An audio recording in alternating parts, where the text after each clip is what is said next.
Hello and welcome. It's Japan, and we got NXT Roadblock today. I feel like it deserved its own prediction video because it is a stacked and just stacked card. It's crazy that this is just on a Tuesday free TV because honestly, this is kind of crazy that they got this well of a card for just a random Tuesday. So let's just start it off. I think we got 5 matches on this card. I this is all I found. I wouldn't be surprised if they added another one, but I also wouldn't be surprised if not because 5 is still pretty good, and like with some side stuff, and it will fill up the show. So yeah, we'll start off with Jordan Grace versus Roxanne Perez. I do believe this might be Roxanne's like farewell match. I honestly don't know. I feel like they haven't quite decided what to do with her, but like there's not much for her to do. So you might as well have Roxanne Perez like, you know, finish off here. I think Jordan Grace wins this though. I think like that's kind of her send off and help Jordan Grace, propel herself into NXT, being into that main event scene. I do feel like it's going to be a pretty solid match. I wouldn't be surprised if maybe like Cora Jade could interfere. I know she's been like, she obviously had that little bit of that hell scare, which ended up not being as bad. But then, like she's gonna have the TNA, what is it, sacrifice at Sacrifice this weekend. So I'll have the TNA Knockouts Championship. So they might not use her here, but I could definitely see something like that happening. Obviously, this would be really big for Jordan Grace to win and get over with, like to get over into the next part.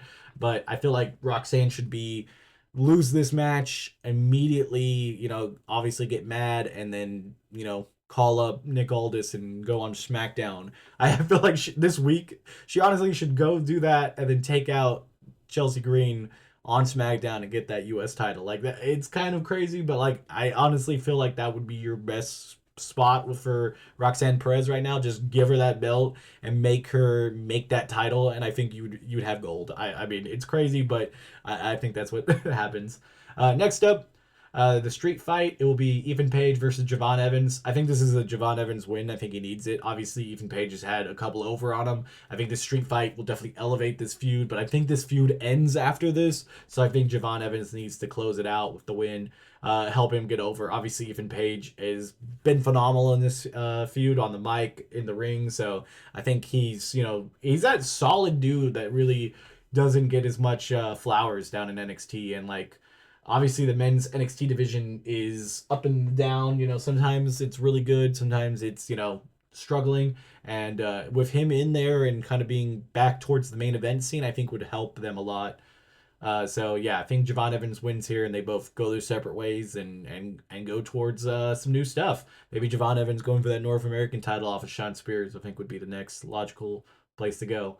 Next up, we have the TNA World Heavy or TNA World Tag Team titles, which is honestly just crazy that the tag team titles of a different place is being defended in WWE. I love it, but it's crazy that it's happened. It's the Hardy Boys versus Fraxium. This is a weird one because like I don't know, I don't know if they would let Fraxium have those tag team belts. I feel like if this was like for the WWE belts, or like and like you would want to put them on Fraxium, but like obviously they already have the men's. So like what do you do here? I do believe the Hardys retain because like they're the legends, and like they obviously are part of TNA, but like part of me is like, dude, they could win this and it just be a whole new precedent of stuff. Obviously, I think the TNA men's tag division is a little weak, so like having a big tag team that could refresh a bunch of things, I just don't know, would they want Fraxium doing double duty on NXT and TNA all the time. They've been doing it, but like that's also a big commitment. So I'm gonna go with the Hardys just because it is the Hardys, but yeah, I guess we'll see.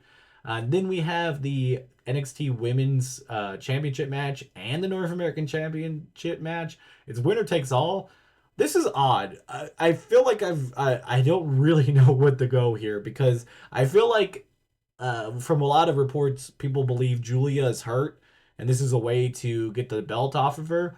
Honestly, I don't understand why you do that. Like, even if she is hurt, I feel like you would put somebody else in there that's towards the top. Like, you could have somebody else step in.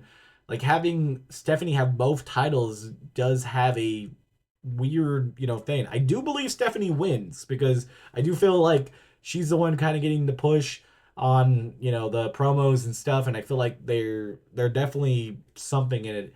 Now, I could also see a world where somebody either debuts or somebody does something where they cost the title. I honestly think you could really go with Jordan Grace turning heel and going after it, because like she's not as shown or not as popular, I guess, than the other two. I mean, it's kind of a subjective thing there, but maybe there's something like that. I really want to say, like, if both of them are healthy, if Julia and Stephanie are healthy, then it has to be a DQ. I mean, why would you put both titles on one woman if both of them are healthy and ready to go? So I guess we'll see. It's kind of one of those crazy things where I'm just like, hey, I have no clue what's going on, but yeah, I'm gonna go with Stephanie. But honestly, anything could happen on this one. And then our main event, which is for the NXT Men's title, it is Titan versus Titan. It is Obafemi versus Moose. This match is going to be just amazing. I think Obafemi finally has somebody that size and strength wise to really go at it with, and I think it's gonna show by having just a massive, crazy clash of like muzzles and moves and stuff like that. It's gonna be, I think, probably an S tier match where I don't even have to think about it. I just think it's gonna be. I'm probably gonna review Roadblock because it is kind of like a bigger show. So we'll see what I end up rating it afterwards. But I feel like this is probably match of the night, just because it's Obafemi having somebody that can finally match his strength. I do think Obafemi wins. I can't see them giving the NXT title to somebody else that's not part of the company. Um, Unless something really, really crazy happens where they take Obafemi out, but it would have to be like a DQ, not a DQ, but like somebody, stopping them. But I think their thing is they're going to let them go at it. Obviously, Moose is like a former world champion, but he's currently like the X Division champion, which is kind of like their sub champion. So I feel like there's a possibility of him losing won't lose that much momentum. And yeah, I mean, I'm really excited for this show. I don't know if you guys are. It's definitely gonna be one of those crazy, crazy matches. I feel like all five matches are gonna be really solid, and I think like all of them are gonna be probably at least above a B on like the tier list, if not higher. But yeah, tell me what you guys think. Tell me who you think you're gonna win, which match you're most excited for. I'm obviously most excited for Stephanie and Julia because I just love both of them. So I really want to see that match the most. But I don't think there's a match on this card that won't be, fun to watch. So yeah, until next time, this has been Japan. Don't forget to like, comment, and subscribe, and I'll see you guys next time. Bye, guys.